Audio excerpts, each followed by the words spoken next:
Welcome to episode 237 of the Actual Astronomy Podcast, Summer Shorts, favorite fields, and this is a binocular tour of the summer Milky Way. I'm Chris, and joining me is Shane. We are amateur astronomers who love looking up the night sky, and this podcast is for anyone else who likes going out under the stars. So I did a binocular tour the other night using my 7x35 binoculars. But before we get going with this, Shane, what do we need to know to get started with binocular astronomy on the summer sky?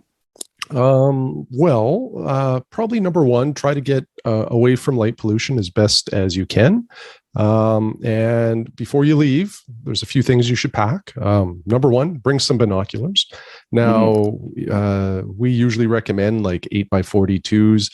Pretty much for me, 8 times is about the maximum magnification I want on a binocular without a tripod, if I'm just hand holding. So 7x35s, 8x40s ish, something like that. So you'll want that. You're going to want some form of a star chart probably, so you know where to look. You will want a dimmable or a low light red light to help see that chart. And then the last thing, it's probably not a must-have, but I think it's a real close to a must-have, which is some sort of a comfortable chair that reclines so that you can kind of lean back, put the binoculars to your eyes, and you're already at the right angle to see the sky. And it's super comfortable, and it's a great way to do some summer observing.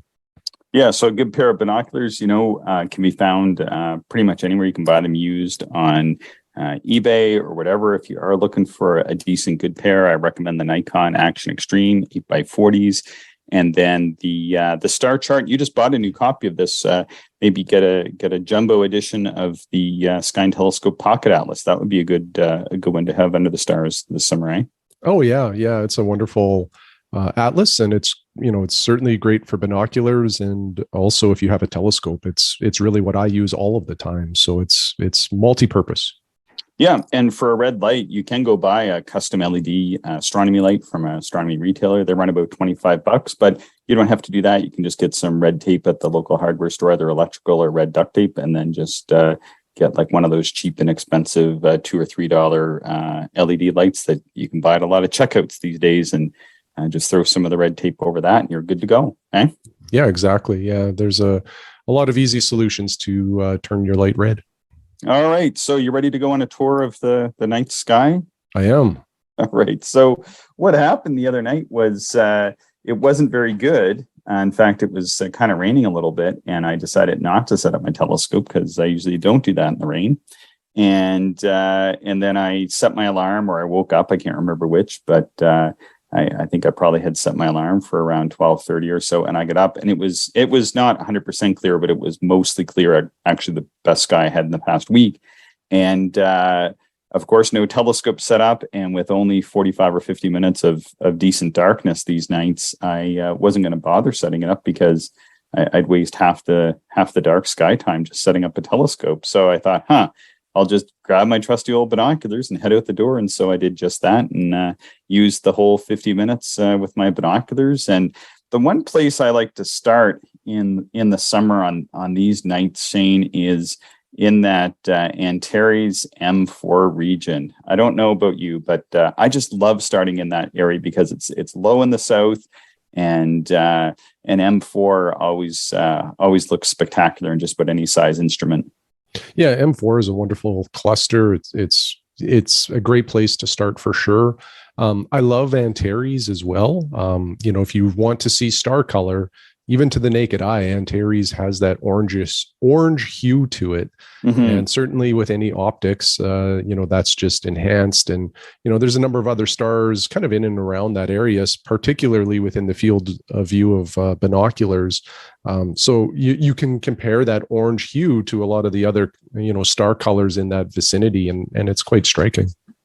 And through a binocular, one of the things that I enjoy about that region is that this is one of my favorite fields, because you have Antares, and then to the right or to the west, you have M4, and almost equidistant, but then just a little bit north, you have Alniat, which is sort of the bottom star, and what forms almost like a pentagon type feature, or like an asterism of stars that extends from Scorpius into the very southern reaches of Ophiuchus. So we have Antares Alniat on the bottom, and then going above Antares, we have 22 SCO, or 22 Scorpius. And then above and to the right of that, you have I think it's the triple star Rho Ophiuchus. It shows a nebula around that, but it's a reflection. It's pretty tough to see. And then just southwest of that, you have Omicron Scorpius. And together, I just love the way that looks through a binocular. You really need about a 4 1/4 or a little bit larger field to see that whole region. So using my binoculars, which get just about a 9-degree field of view, it's well framed, but pretty much any binocular that's not like a super high power binocular will get that whole region. If you do use your binoculars there, then you can see M80, another Messier globular cluster, which is just west of Rho Ophiuchus by about, I think it's about 3 or 4 degrees to the west of that. Yeah, it's a real rewarding field of view in that area. Lots of things to look at. Yeah, and then I'd scan down and go across to M6 and M7. And, recently, one thing that they've done out here in this area is they switched over to full cutoff proper spectrum. Actually, they didn't put the proper spectrum ones in Regina, but it looks like the lights out here are the proper spectrum. And so I've without moving, I've moved from a Bortle 4 sky to a Bortle 3.5 sky. Well, that's, any gain is a positive gain. And what that gain yields is that even on a night that wasn't a perfect night, and definitely, like an average night out here, I was able to see M6 and M7 in my binocular field of view for the first time together, and actually see individual stars in those clusters. So to find these, you just go and find the last stars in the tail of the stinger of the scorpion, which is Shola, and then there's a little star next to it called Leseth. But they form this beautiful little double. It's not really a double, but it's just like a visual double, and you can well separate them with your eye. I think they're half a degree apart or something like that, or pretty far apart. And they kind of point to Ptolemy's cluster M7, and then just above and to the right is the butterfly cluster. But for here, this represents about as far south as you can see, and about our most southerly objects you can see from 50 degrees north. Yeah, so if you are working on your Messier list, this is a great time to observe those objects. And, if you wait until the fall, you'll be out of luck. That's right. But if you don't have skies that are that far south, you can actually pan up and to the left, sort of ride up the Milky Way, and you'll see, lots of sort of Milky Way star fields. And then you'll get to the Lagoon Trifid and M21 region. And another way to find it really is just to come off the the lid or the top of Sagittarius. What do you call that? What would that be? The little part that you take off the teapot? Yeah, I think the lid. Yeah, that's what I'd call it. I feel like that's not the right word for it. But anyway, the peak of the triangle, or the very lid, is Caus Borealis. And if you just sort of pan to the right of that, you'll get to the Lagoon Nebula. And I love that view of the Lagoon and the Trifid and M21 in the same field with your binoculars. It's just spectacular. Of course, the Lagoon, sometimes referred to as the summer Orion Nebula. It's another star-forming region, beautiful nebula. And I can even see that from the city skies. M21 and M20, the Trifid, are a little bit more difficult. And then what I like to do is pan back across from the Lagoon, go back to the top of the teapot there.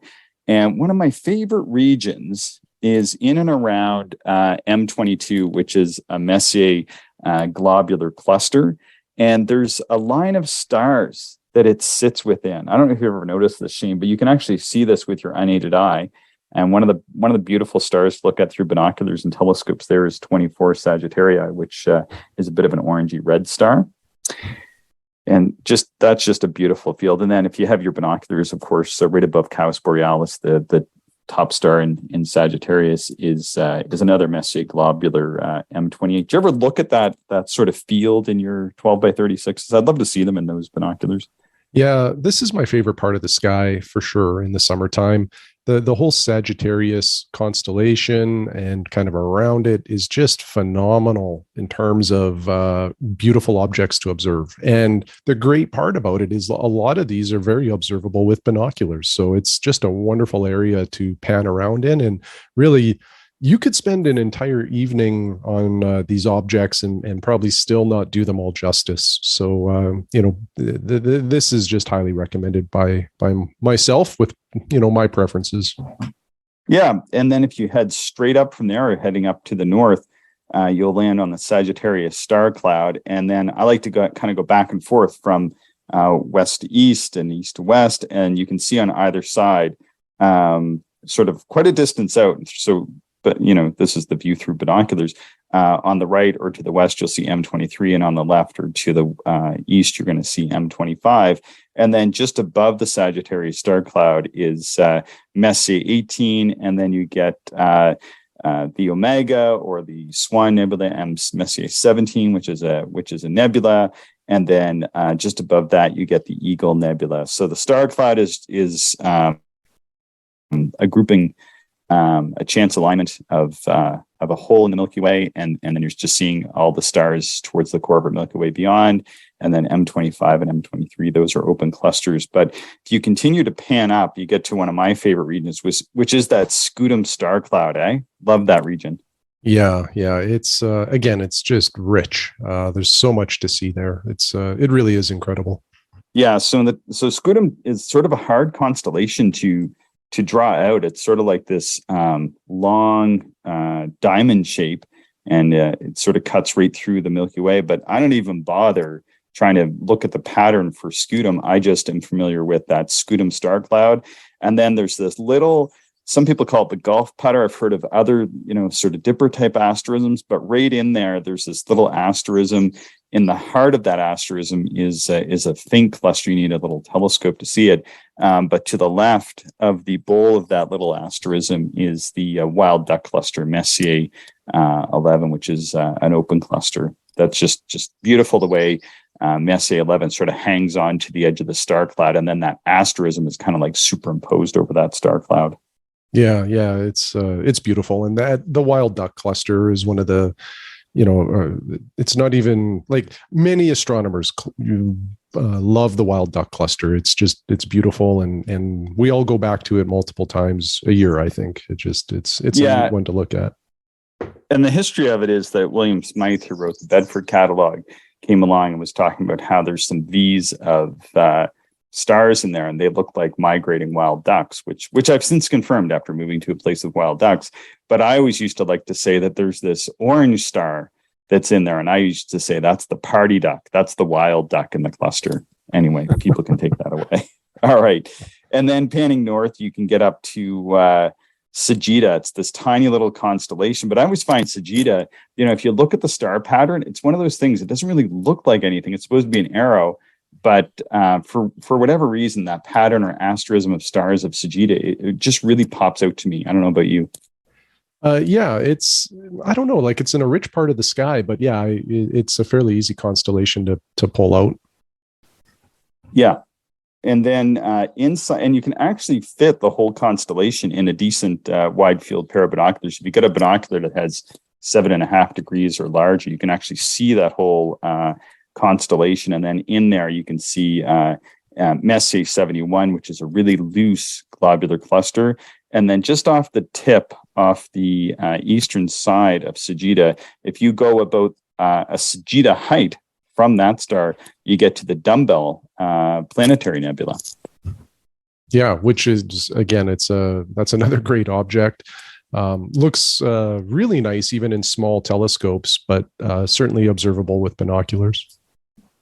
And then if you go on the right or on the western side of Sagitta, again, about a Sagitta height and maybe just a little bit west of there, you get to Colander 399, which is the coat hanger cluster, which Al-Sufi wrote about 965 AD. And the coat hanger, I think, is just about the pinnacle of objects to look at for binocular astronomy in the summer. How about you, Shane? Really looks like a coat hanger. It does. Yeah, it does. And it's something you can see naked eye. And when you throw binoculars on it, it's wonderful. All right. So with that, we conclude our binocular tour. I'm going to say, as far as resources go, the very best book on binocular astronomy is called, strangely enough, Binocular Astronomy by Craig Crossan. I think if people are interested in binocular astronomy, they should go out and buy that book. Thanks, Shane, and thanks to everybody for listening. Be sure to subscribe, and we're always excited to get your observing emails into actualastronomy@gmail.com. Thanks so much. Thank you, everyone, for listening, and we hope you enjoyed the show. If you are interested in more information, would like to contact us, or if you would like to support the podcast, check out our website, actualastronomy.com.